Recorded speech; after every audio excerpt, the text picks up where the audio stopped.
ئاینی مەسیحی یەکێکە لە ئاینە ئاسمانەکان کە بەشێکیان لە باشووری کوردستانی شتەجێن و بۆن ئاینەکانیان یاد دەکەنەوە. هەمیشە پەیامی ژیانیان ئاشتی پێکەوە ژیان بووە و لە جەژنەکانیان زیاتر جەختی لێ دەکەنەوە. دانیشتوانی مەسیحی لە هەرێمی کوردستان هەموو ساڵێک لە 25 کانونی دووەمدا هاوتە مەسیحەکانی جیهان یادی جەژنی لەدایکبوونی پەیامبەر عیسای مەسیح دەکەنەوە و ئەو شوێنانی تێیدا نیشتەجێن دەڕازێننەوە. گوندی هەرمۆتە لە شاری کۆیە گوندێکی تایبەتە بە مەسیحەکان و لە دێر زەمانەوە تێیدا دەژین. لە ئێستادا نزیکی 100 ماڵی مەسیحی و 23 ماڵی ئیسلامی تێدایە. ژماری دانیشتوانەکەی بەر لە تۆپبارانەکەی ڕژێمی ئێران بۆ سەر بارەگای حیزبی دیموکرات بریتی بوو لە 428 مەسیحی و 148 ئیسلامی، بەڵام لە ئێستادا بریتیە لە 380 مەسیحی و چەند ماڵێکی ئیسلامی. گوندەکە تاکە شوێنە لە سنووری هەولێرەوە تا ڕۆژهەڵاتی کوردستان کە لانکەی مەسیحەکان بووە و تا ئێستاتەی دانیشتەجێن و پاراستویانە. لەگەڵ دانیشتوانی شاری کۆی و دەوروبەریشیدا هەمیشە لەسەر بنەمای پێکەوە ژیان بەڕێوە چوون. لەگەڵ هاتنی ساڵی نوێدا گوندی هەرمۆتە ڕەنگاوڕەنگ دەبێت و تەواوی دانیشتوانەکەی ئاهەنگ دەگێڕن. کەنیسەی گوندی هەرمۆتە کە مێژووی نۆژەنکردنەوەی دەگەڕێتەوە بۆ ساڵی 1868 و پێش ئەو ساڵانەش کەنیسەکە هەر هەبووە بە گڵۆب دەڕازێنرێتەوە و مەراسیمی ئاینی تێدا بەڕێوە دەچێت.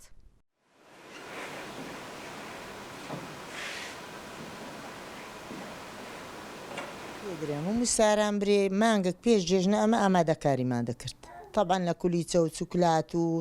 ماڕ ڕازاندووە و شەجەڕی عید میلاد و بە مناسبەتی ولادەتی عیسا عەلەیهی السەلام زۆر خۆش بوو. یعنی زوو خۆمان حازر دەکرد. بەس ئەو سارەکە لە جیاتی حازربوونی کولێچە و چوکلات و مار و شەجەڕە چ بوو ئەمە هەر دەهاتین ڕمبەی تۆپ دەهات شەوبانی وە شەوبە هەر بە مندارە بە زیڕوەڕ هەر کەس هەرێ بەس ڕۆحی خۆی نەجاتیدا لەبەر گرمەکەی لەبەر برین توشبوونی شتێک شکستی لە گوندەکە. ئیتر ئەوە هەتا بەس ئەلحەمدولایەوە هەفتەک پێش جێژنە عالەم هەندێک گردەواری کرد کولیچەمان کرد شەجەڕەماندانا درمان خۆش بێ ئێستا دەرەی جەوەکە خۆشترە یعنی لەو حالەتەکەم تر بووە و جە نازانین ئەوە تا سەرە یان بەسە تا سەری سارە نازانم ئیتر شاڵە خواڕحم لە دریان دەکاتن ئەو گەورانەی کە تۆپ بەرە و مادێتن نێتن چی دیکە وڵی زۆر یعنی پێکەوە ژیان ئەسڵەن خاسەتەن ئەو سارەکە ئەمە هەموو ئەمە دەچینە ماریان ئەوان دەچینە دێنە مارمان جێژنە پیرۆزە فەرقی نییە شاری کۆیە گوندی هەرمۆتە خزم و کەس مەثەل ناسیارە ئیسلامیشە هیچ فەرقی نییە فەرق ناکەین بەس ئەو سارەکە زۆر باشتر بوو کە هاتین لە کەنیسە هاتینە دەرێ لە کەنیسە قەداسمان لۆکرا هاتینە دەرێ 1-2 سەعات لە کەنیسە ئەو عالەمەمووی پڕ بوو کەنیسە دەبینین دێینە دەرێ مفاجە ئەگە بوو ئەمن بە حیاتم نەمدیتە یعنی جەماعەتی مەڵبەند و کۆمیتە و هەمووی لە دەرکە ڕاوەستا بوو هەمووی جەژنە پیرۆزیان لەگەر کردین ئەوە زۆر خۆش بوو زۆر خۆش بوو پێ خۆشحاڵین بەو شتە ئیشاڵڵا ئەو شتانە و پەیوەندی و ئامادەکاری و خزمەت گوزاری و هەموو شت لۆ ئەو گوندە هەندێک برندی بمینێتەوە یعنی گەورە بیتن لۆی عالەم هەموو بیناسیتن ئەو گوندە تەنیشت کۆیە برێک کۆی شاڵە ئاوڕەکی باشمان لێ دەدەنەوە هەر بە حالەتی ئەو تەپ و تۆزە لە کۆرمان بیتەوە هەر لە خزمەت گوزاری هەر لە قوتابخانە مندارەکانمان دەچن لێرە لۆ کۆیە لەوێ دەرکەی قەپات دەکەن زراویان چوو والله دوعاخوازی کەیف خۆشی و سەلامەتی لۆ هەموو خزم و کەس و لۆ هەمووی شەعبی عێراقی لۆ هەموو کوردان نەک بەس لۆ ماری خۆم ئەوەلی لۆ عالەمە دوعا دەکەم دوعای خۆشی ئەو جەلۆ خۆم والله ئەرمۆتە یعنی ژیانمانە ڕوح و دڵمانە خۆشەویستی برین مندار و مندارمان لە ئەڵمان ئێستا هەمووی هاتینەوە گوتی بەس بگەمە هەرمۆتەی بەس هەوای هەرمۆتە و کۆیە بمژم ئەمن هیچ عیبم نییە هەر نەخۆش نیمە هەموو لەوێ تقریبا هەموو نەخۆشن لو هەندە یعنی خۆشیان دەوێ ئەو هەرمۆتە هەندە پێیان خۆشە لەگەر جەماعەت بێن تێکەر بن دەچنە کۆیە دەچنە چایخانە جێژنە پیرۆزانە دوونێ بدیت بالە هەرمۆتە مەزاهرە بوو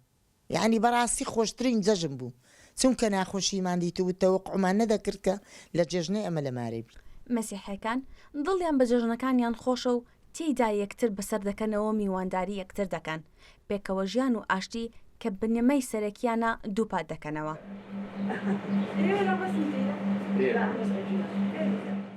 لە جەژنە ئەمە کە دەبتە مانجی 12 لە 1/12 دەست بە ئامادەکاریەکان دەکەین شەجەرەی کرسمس دروست دەکەین طبعاً هەموو شتەکانمان هەیە لە مارێ کڕیتمان یان نوێ هەیە دەیکڕین شتەکان ئامادە دەکەین کولیچە دروست دەکەین کولیچە پێش هەفتەک پێش ئەوەی جەژنەکە دەست پێ بکە کولیچەکە دروست دەکەین کفتە دروست دەکەین کفتەی ساواری گەورە دروست دەکەین ئەو ئامادەکاریەکان پەیامی ئێمە حەزمان لە تەباییە حەزمان لێ نییە شەڕ و شۆر هەبێ حەزمان لێ نییە مشکلە هەبێ لە گوندەکەمان لەو شوێنێک کە ئێمە لێی دەژین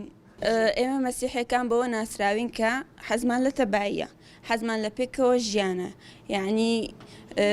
ئەمە لە شوێنێکین کە هەمووی موسڵمانە ئەمە کە دەژین هەمویان لە گەرمە پێکەوە دەژین یعنی تا ئێستا هیچ مشکلەمان نەبووە هیچ شەڕمان لەگەر یەکتر نەکردیە